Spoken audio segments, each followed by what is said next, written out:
안녕하세요. 오늘은 사회적 자본과 공동체에 대해서 말씀을 드리도록 하겠습니다. 그동안은 교육 생태계에 대해서 말씀을 드렸고, 마을교육 공동체에서 생태적 접근이라는 게 어떤 의미이고 또 어떤 방식으로 이루어져야 되느냐에 대해서 말씀을 드렸고요. 제 책에서 마을교육 공동체를 설명하는 두 번째 이론적 배경이 바로 사회적 자본입니다. 그래서 오늘 그 사회적 자본의 첫 번째 설명으로요, 사회적 자본과 공동체라는 주제로 말씀을 드려보겠습니다. 이 주제는 과연 공동체에서 사회적 자본이라는 게 어떤 것이냐, 그리고 사회적 자본이라는 그 내용이 과연 공동체에서는 무엇이냐, 이런 차원에서 말씀을 드려보도록 하겠습니다. 일반적으로 자본이라고 하면 돈을 말하는 것이죠. 그리고 이 자본은 소위 말하는 재화나 서비스를 창출해내기 위한 자원이 되기도 하고요. 때로는 그러한 사회적 재화나 서비스를 통해서 축적하고자 하는 목표가 되기도 합니다. 예를 들어 기업으로 설명하면은 자본이 있어야 공장을 가동시키고 물건을 만들어내겠죠. 그리고 그것을 팔면서 다시 돈이라는 자본을 축적하기 위해서 존재하는 조직이 기업입니다. 그런데 사회적 자본이라는 것은 이런 물적 자본하고는 조금 차이가 있습니다. 그래서 사회적 자본이라는 건 사람들 간의 관계망, 연결망, 그리고 사람들 간의 신뢰에 대한 부분입니다. 그리고 이러한 신뢰와 연결망을 지속 가능하게 만들어 주기 위해서 필요한 규범 등등이 사회적 자본이다 라고 할 수 있습니다. 다시 말씀드리면요, 사회적 자본이라는 것은 사람들 간의 관계망과 신뢰를 바탕으로 사회적 이득이나 가치를 창출해내고요, 그러한 사회적 이득을 바탕으로 그 사회가 재발전할 수 있는 것. 다른 말로는 그러한 이득과 가치가 사회 발전을 위해 환원되는 것. 이게 바로 사회적 자본입니다. 이거 없이는 사회적 이득 혹은 가치의 창출이 제한될 수 있고요. 사회적 가치와 이득이 창출됨으로써 사회적 자본은 더 굳건해집니다. 공동체는 이러한 사회적 자본이라는 토대 하에서 굳건해질 수 있고요. 공동체가 지향하는 바도 결국 이러한 사회적 자본을 축적하기 위함입니다. 그래서 제 책에서도 이러한 사회적 자본을 가지고 공동체를 설명을 해 나가고 있습니다. 이런 예시들이 있는데요. 예를 들면 사회적 자본이 있고 없음이 어떠한 차이를 만들어내느냐, 그것은 선진국과 후진국, 혹은 살기 좋은 도시와 그렇지 못한 도시를 구분해낼 수 있습니다. 선진국에 가면은 사람들 간의 관계성이 어쨌든 좋더라, 혹은 넓더라. 사람들은 많이 알고 지내고, 그리고 서로가 서로를 신뢰하더라. 그래서 그 지역에 산다는 것이 행복해지고, 그 지역에서 살고 있는 사람 혹은 이방인이 와서도 그들의 삶의 질서를 존중하고 유지시키기 위해 노력하는 것. 반대로요, 후진국은 사람들 간의 관계망 혹은 신뢰가 부족하기 때문에 언제나 불안하고 불결하고 삶의 질이 척박하죠. 그런 곳에 가는 이방인도 자연스럽게 그 질서에 순응하게 됩니다. 다시 말씀드리면 무질서할 수 있고 불결할 수 있고 뭔가 불편함을 참아내야 되고, 그 차이는 바로 사회적 자본이 있느냐 없느냐로 구분될 수 있습니다. 또한 살기 좋은 도시도 마찬가지죠.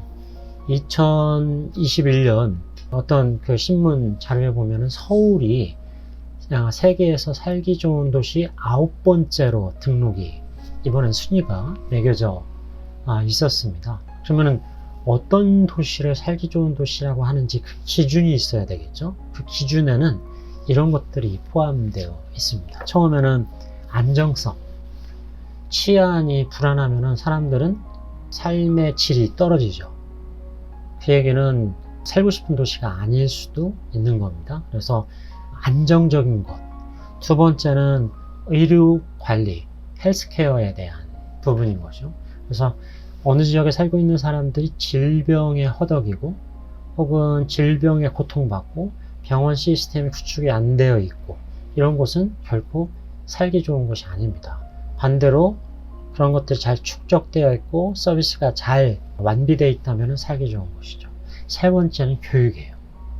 학교 시스템이 제대로 되어 있어서 적정 연령에 있는 아이들, 청소년들이 교육을 제대로 받을 수 있느냐.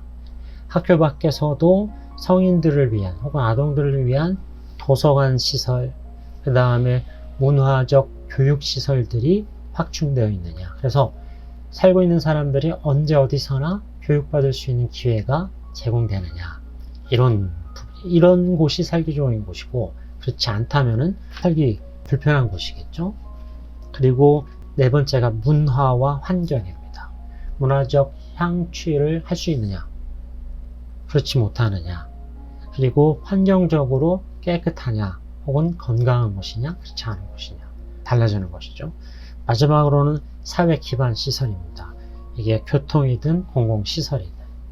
총체적으로 말씀을 드리면요, 여기에서 문화, 교육, 안정성, 사실은 의료관리나 사회 기반 시설 등등도요, 사람들 간의 관계성에 의해서 결정되고 신뢰에 의해서 운영, 유지되는 겁니다. 공동체는 이러한 사회적 자본을 바탕으로 해서 형성이 되는 것이죠.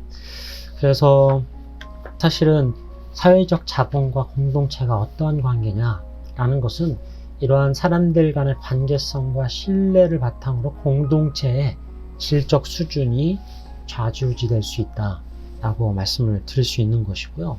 아까도 말씀드렸듯이 살기 좋은 도시 선진국이라면 이러한 사회적 관계와 신뢰가 두텁기 때문에 거기 있는 사람들이 보여주는 호혜, 남을 위한 선의 포괄적입니다.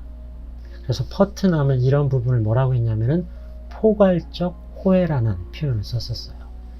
예를 들면 살기 좋은 도시에서 내가 지역의 어떤 이웃을 위해서 선의를 베풀고 그 다음에 휴지를 줍고 아이를, 내 아이는 아닐지언정 아이를 이렇게 살펴주고 이런 것들이 어떤 칭찬이나 보상을 전제로 이루어지지 않아요. 그냥 이런 곳에서는 누구나 다 그렇게 해요. 나도 이 살기 좋은 도시에서 다른 사람들이 참아주고 희생하고 그 다음 선의를 베풀어주기 때문에 저도 이곳에서 행복하게 살아요. 그래서 나도 그런 호혜를 베풉니다. 이거는 주고받는 관계가 아니잖아요. 보상을 전제로 하지가 않잖아요. 그런데 사회적 자본이라는 신뢰가 이렇게 두툼한 지역은 이런 포괄적 호혜가 일상적으로 일어납니다.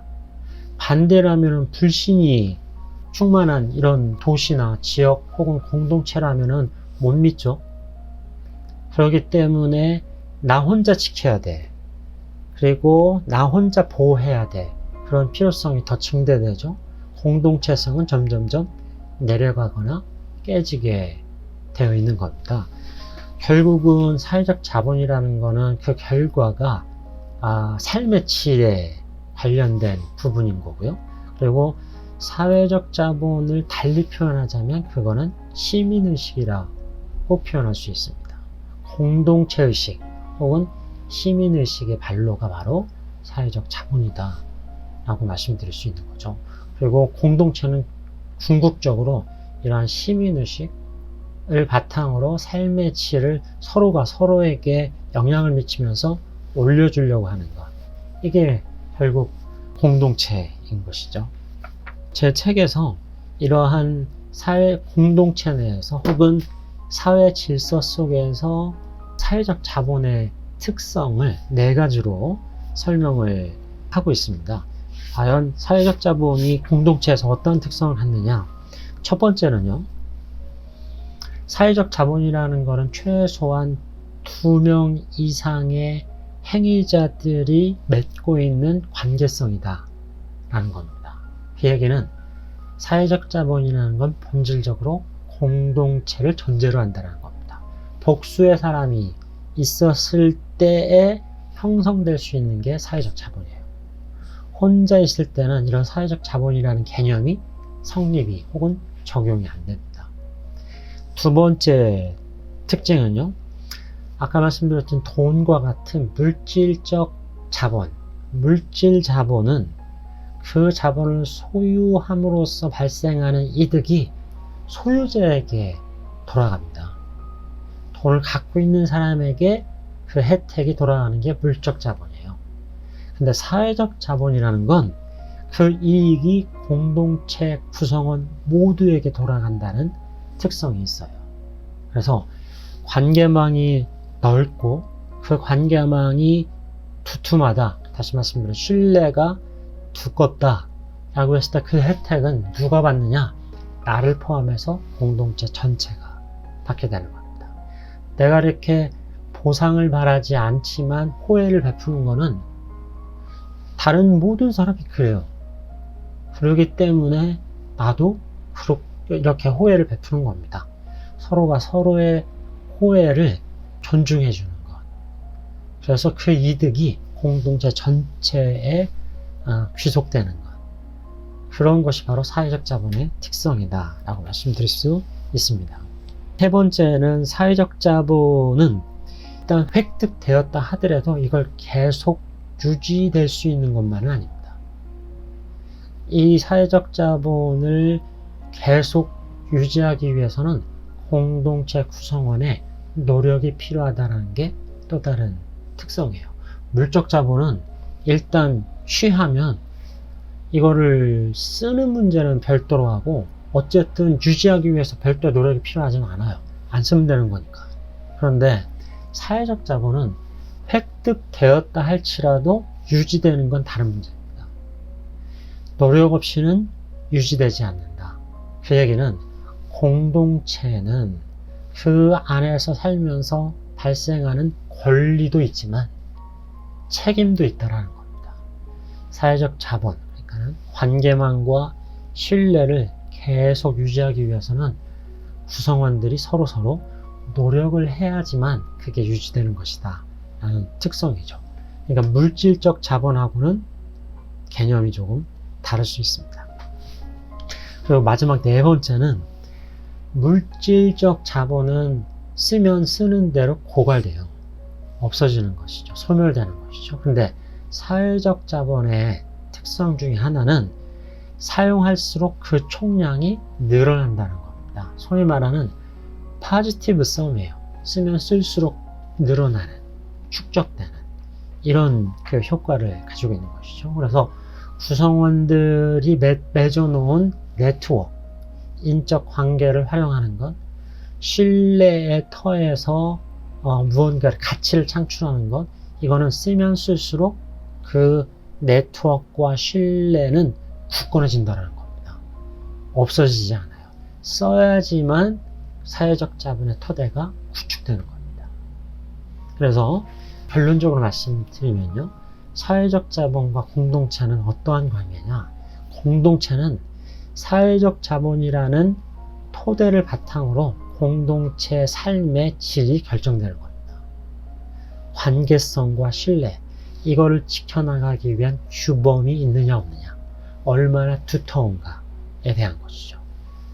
또 하나는 공동체 존재 이유 혹은 그들이 지향하는 바는 결국 이러한 관계성과 신뢰를 더 두텁게 만들기 위한 것. 다시 말해서 사회적 자본을 쌓기 위함입니다. 공동체는 사회적 자본이라는 토대로 인해서 만들어지고요. 이런 사회적 자본이라는 토대를 만들기 위해서 존재하는 것이다 라고 말씀드릴 수가 있습니다. 네, 감사합니다.